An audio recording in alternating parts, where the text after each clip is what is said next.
Hello everyone. I'm in my bathroom and I don't know why I'm whispering. But today we're getting serious. I'm getting down to business. I'm gonna declutter my makeup for you. Stuff has gotten a little out of hand and now it's just too stressful and overwhelming. I have way too much stuff and I've been putting this off for months. Like, my stuff's overflowing. I mean, I'm gonna show you. Also, if you have any suggestions of where I can give all the stuff I don't want, maybe I can donate it somewhere. Maybe you guys want it, just let me know. It's all used. I mean, a lot of it's been used once or twice or couple times, but let me know if you want it. For makeup, I'm gonna start with my foundations. Here's my foundation drawer. It is literally overflowing and it's just so messy. I mean, I'm obviously not using all of this, so this isn't all foundations. I got my primers over here and then my illuminators slash skin enhancers and then foundations. Contour up there, cream blushes, cream contour, cream bronzers. This is just too much, so I just think it's time to get rid of stuff. And I think the best thing to do is just take it all out. And also maybe I'll go to the Container Store or Hobby Lobby and buy some organizers to help it look nicer. So I'm going to take everything out and go through each product and ask myself if I would buy it again. So if I don't, then I'm giving it away. Okay, so let's get started, ladies. Yep, here's all my foundations. It's just very hard for me to get rid of stuff. I personally like to hoard stuff forever and save it for that one day in July 2030 when maybe I'll want to wear a different foundation. Where should I start? I'm just going to start over here and work down the line. Then we're going to go to the second row and work down the line. I'm going to create a yes and a no pile, and I'm going to go through every product and ask myself, would I buy this again? And if I wouldn't, that means I'm chucking it. And obviously if I use it or not. First product is the Bobbi Brown Extra Tinted Moisturizing Balm. I used to use this all the time as a tinted moisturizer, but this color is just way too dark. I pretty much used it all up, but I don't like this product. It's just way too oily and greasy. The smell is very pungent. Maybe if you have very dry skin, you would like this, but it was just way too oily on my skin and too sheer. It definitely wipes away as the day goes on. So that's a no. Next, the Hourglass Immaculate Liquid Powder Foundation, mattifying, oil-free. Nope, this is dirty, and no, I do not like it. It's just way too matte and odd. Here, I'll show you. So it as you can see, it comes out liquidy, but it dries pretty fast. It's already a powdery formula, so it already turned powdery. And can you see the difference? Like, it comes out what I think is my color with a pinkish undertone, a pinkish nude color, and then when I rub it out, it's just way too yellowy. So I don't know if that's oxidizing like upon application, but this is just a product. I just don't like the finish. It's very powdery, but it's just kind of odd to me, and it's hard to work with because it dries very fast, so I can't blend it as well. I do not like this color. As you can see, I just got nude, which I thought was pretty standard, but it dries very yellowy to me. So that's a no. The Pure Minerals Liquid Veil. This is a 4-in-1 spray foundation. No, I do not like this. This has a weird, it just dries very weird. Almost like the Hourglass foundation I just showed you. I don't like spraying it on. I like liquid foundations, and this is just something I never reach for. Dior Air Flash. This is another spray foundation, which is supposed to give you an airbrush finish. No, I absolutely do not like this product. I never use it and it does nothing for me. I think a lot of the airbrush finish is in the Technique sometimes product, but a lot of it's in the Technique in your skincare prep. This just didn't do anything for like, what, $50? This is a big waste of money. Next, Beautycounter Tint Skin. Yes, this is one of my favorite daily foundations because Beautycounter has very healthy ingredients that are good for your skin and no parabens, no cancer-causing ingredients. So I feel good when I apply this on my skin and I don't break out. And this is just a great everyday foundation when I want a little coverage, but I don't want to use a more high-end makeup or makeup that has worse ingredients in it. So that's a yes. This is also Beautycounter, their Dew Skin. I don't know if you can even see that. This is a big yes. This is even lighter than the Beautycounter foundation. This is just more like a tinted moisturizer. So if I'm in a huge hurry and I don't want to completely leave the house naked, then I'll apply a little of this just for a little color, and it helps my skin look a little healthier. And IT Cosmetics Your Skin But Better CC Cream. You can definitely tell that I use this. This is definitely one of my favorite foundations. I recommend this to anyone and everyone. It's a little thick. It might turn people off, but I like that it's thick and full coverage. I'm applying this on top of that other product, but I love that it's thick, yet it gives you a very dewy finish, but it gives you a very good coverage, and it smells so good. I love the smell of it too. Moving down the line, Estee Lauder Double Wear. Yes, I really like this. It's long wearing and it's pretty much waterproof, sweat proof. I like this, so that's a yes. Next is Josie Maran Vibrancies. They're okay. I did have a period where I used this a lot, but I wouldn't buy it again. So I'm just gonna put these in the no pile just because I wouldn't buy them again, and I don't know, just not feeling them right now. Giorgio Armani Luminous Silk Foundation. Part of me wants to say no, but I feel like I have to say yes to this one. It does get beautiful foundation, and I will only use this during special events, like if I have a wedding I'm going to, so I'll keep it for that reason, but I really don't think I would buy this again. Something that has just trumped it in my mind is this Hourglass foundation stick, and I'll tell you about that when I get to it. But yes, I'll keep that. NARS, the NARS All Day Luminous Weightless Foundation. This is a hell no. This is my least favorite foundation. I don't know why I don't like it. I just don't. The smell, the finish, it's just not an impressive product to me. I heard many beauty gurus raving about this, so of course I had to get it, and I was just so disappointed when I got it, and I've had that for years, so it's just time to go. Frankie Rose Matte Perfection Foundation. No, no, no. This is based out in California, I think. It's a professional makeup line, so I got it to try it out, but I just never reached for this. I like my Bobbi Brown foundation more. Next up are all these Ordinary ones. I'm actually giving these to my sister. Personally wouldn't buy them again. I know they're really affordable. They're just $6 foundations. I just have other ones that I go for, so this is just an extra non-necessity for me, so these are going in the no pile.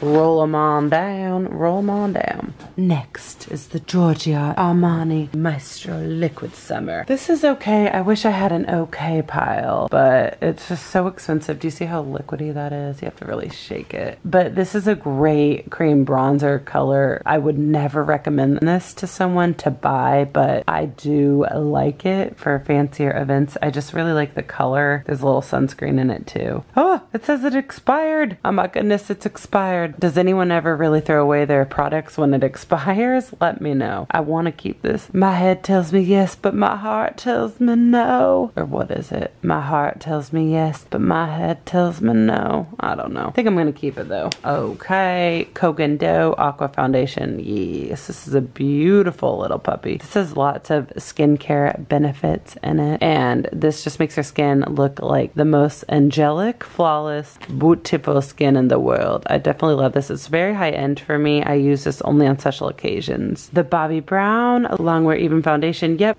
This is one of my favorite foundations, and I remember I first got it because I heard that the Catherine Duchess of Cambridge wears it. So, you know, if she's wearing it and if this stands up to her long days, then you know it's good. But this is definitely one of my favorite foundations. It's definitely a good Longwear Even Finish foundation. Has a little SPF in it. I do appreciate that in a product. Maybelline Dream Liquid Mousse. Yes, I do really like this airbrush finish. I like the glass bottle. I think it's very chic for drugstore. I definitely do enjoy this, so I'm going to keep that. No, I don't like this one. It oxidizes and it smells. I got this dark color to contour with, but it's just very cheap to me. I'm not a fan of this one. So, moving on to this row, the Hourglass Illusion. This is a no. This is a skin tint. This apparently has clay in it, so it's supposed to help suck in oils, but I just never use this, so that's a no. Giorgio Armani Maestro Glow. Actually, this is the wrong category. This is gonna go in my illuminators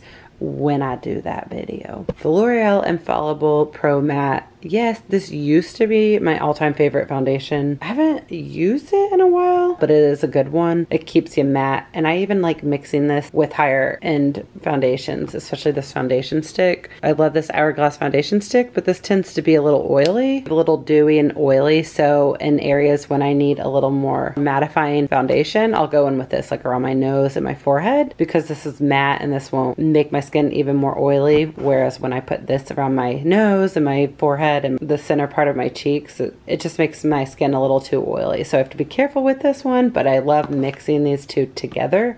So So this is a yes. The Laura Mercier Silk Cream Oil-Free Foundation. No, it is fine. It's nothing with a product, photo edition foundation, but I never reach for this one, so that's a no. Cover FX Custom Cover Drops. No, I don't like it. I never use these. Chanel Perfection Lumiere Velvet. Yes, this is beautiful. This is a great foundation for more mature skin. So even if you are over 40, especially if you are mid-aged, like over 50, even in your 40s, even in your 30s, if you have some fine lines, you notice that foundation just gets stuck in those fine lines and stuff. Well, this is a very beautiful lightweight foundation. I've been wanting to recommend this to my mother because it's so lightweight and it's a good, beautiful, lightweight foundation, especially for mature skin. The Makeup Forever HD. I don't even have a lid for this. This used to be my favorite. This little thing, I think this thing's like 7 years old, so I just need to get rid of it. I mean, obviously I haven't finished. And this is the old packaging, because didn't they move it to the foundation stick? Yeah, this is so old. I think they moved it to a foundation stick, but I loved this. I did, but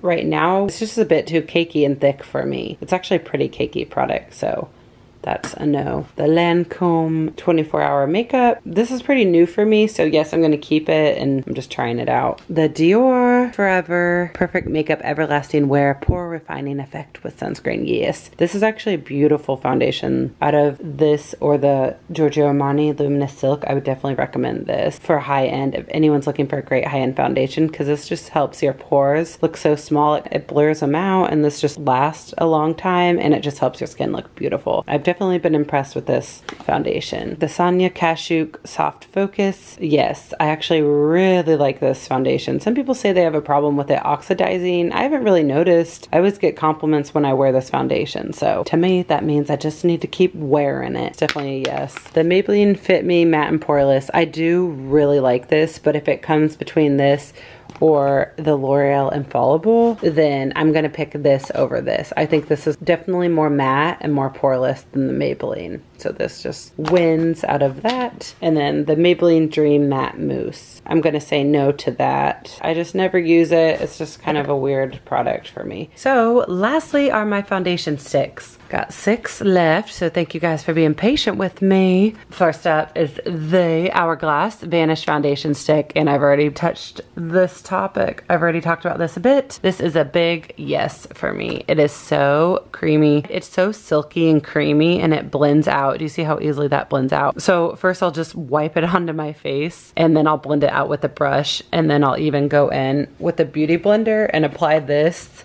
to the center of my face, like my T-zone areas and areas that get oily, and that is a beautiful combination, but it just blends out so beautifully. I always get compliments when I wear this, and all the Hourglass products I think are great little secrets because they just help smooth out your skin and blur out your pores and any imperfections. It's just such a beautiful product. It really is worth the hype. It can just be a little greasy, so again, if you find that you're oily in your T-zone area, then you don't want to apply this in your T-zone area, but everywhere else it's so beautiful. So definitely mix it with a mattifying primer, or just apply a mattifying primer underneath, or mix it with a mattifying foundation underneath. But definitely recommend this. Whenever I have an event to go to, I always apply this because this will just smooth out my skin and help it look so beautiful.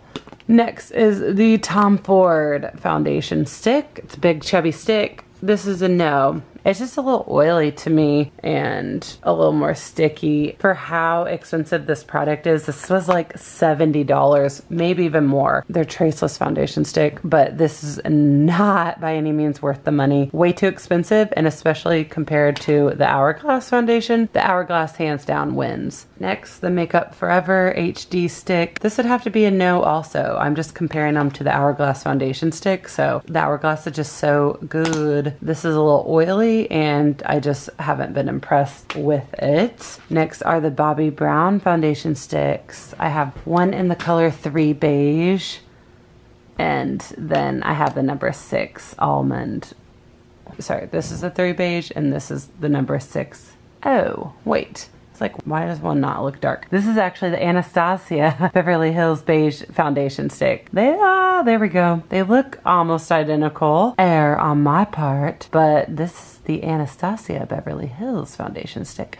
And this is the Bobbi Brown foundation stick. And as you can see, they look pretty identical, except for the rose gold right there. And this is a little more gold. And this is a little chubbier, just slightly. Maybe not. Maybe I'm just being deceived. I will keep the Bobbi Brown. I will not keep the Anastasia. Why? Because I've never used this and I've never cared to pick it up or use it. This I love. Like I said, Bobbi Brown foundation, liquid foundation is one of my all-time favorites, and I love mixing it even with a stick. Don't know if the stick does anything differently, but I feel like it just smooths out. Oh, don't want to put the wrong lid on. I just feel like it smooths out my imperfections a little better, and it's a little thicker coverage than a liquid foundation, and it sticks a little better. So it's a great combo to mix a foundation stick with a liquid foundation. But obviously if you only have a foundation stick, then that's great. I personally love foundation sticks. So I am going to keep the Bobbi Brown, and I do have this in the number 6 warm almond. I don't know where it is, but I use it to contour, and it is my favorite product to contour with because I like that it's a foundation stick. It's a little thicker, and which brings me to this point, which I got this Maybelline Fit Me foundation stick to contour. This is the color 300. This is just a no. It's just so sheer and hardly anything shows up, especially when I blend it out. So I do not like this product at all, especially compared to the Bobbi Brown foundation stick, my favorite to contour with. But it's so beautiful for contouring because it lays down a thick layer, not a cakey layer, but just enough to stick and show up. But this is just, it looks fine, but it just washes away when I blend out pretty much compared to how thick this is. And I just don't like this. It's a little too sheer for my likings. So this is my no pile. And this is my yes pile. I'm on my bed, by the way. Look at all those no's. It's amazing what a little decluttering can do. Those are just products I don't care about. Definitely wasted a lot of money that I'm just gonna try to not think about. And then these are the yeses. So let me go put them in my drawer and show you them in my drawer because I hope it looks a lot nicer. All right, ignore that half. I still have to declutter that side, fellas, which is all my primers, my liquid highlighters, my color correctors, my cream blushes, and my cream bronzers. So ignore that side. But this is my foundation side, and maybe I'll get a tray or something to organize it, but this is huge for me. I mean, I know it looks like I still have a lot left, but I definitely have less than half of my foundation left. I mean, you saw what I had left. I feel really good just having this amount, and maybe I'll reassess in a couple of months and see if I'm using any of these and get it down even more. But so far I feel good about this. So I still have more to declutter, obviously, before my drawer looks breathable, like I can breathe. Again, I feel pretty good about this, and thank you guys for watching. I'll see you in more of my declutter series. Bye.